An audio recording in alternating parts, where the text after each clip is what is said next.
পিএসএলে রিশাদ হোসেনের দাম উঠল আকাশচুম্বী। 1,10,00,000 ভিত্তিমূল্য থেকে শুরু করে করাচি আর রাওয়ালপিন্ডি টানাটানি, শেষ পর্যন্ত 3 কোটি পাকিস্তানি রুপিতে কার ঘরে গেলেন এই টাইগার স্পিনার। অন্যদিকে টাইগার অলরাউন্ডার মেহেদী হাসান মিরাজের কপালে কী জুটল? পিএসএলের নিলামে সব রোমাঞ্চকর আপডেট নিয়ে আছি আপনাদের সাথে, চলুন শুরু করা যাক।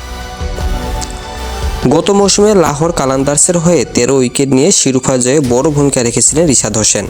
সেই পারফরমেন্সে পুরস্কার পেলেন হাতে নাতে। এবারে নিলামে তার ভিত্তিমূল্য ছিল 1,10,00,000 রুপি।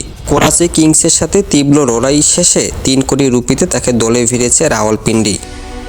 নিলামের আগে রাওয়ালপিন্ডি তাদের রিটেইন করা 4 ক্রিকেটারের নাম প্রকাশ করে। রিশাদ এখন ড্রেসিং রুম শেয়ার করবেন মোহাম্মদ রিজওয়ান, স্যাম বিলিংস, জামান খান এবং অভিজ্ঞ ইয়াসির শাহর মতো তারকাদের সাথে।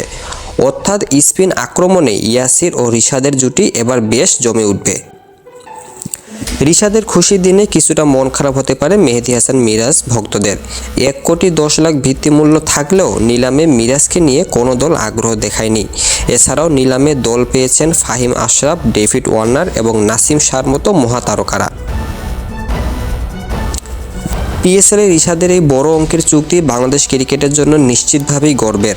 আপনার কি মনে হয়, রাওয়ালপিন্ডির হয়ে রিশাদ কি আগের বছরের সাফল্য ধরে রাখতে পারবেন? কমেন্টে আমাদের জানান। ভিডিওটি ভালো লাগলে লাইক দিন এবং সাবস্ক্রাইব করে সাথেই থাকুন।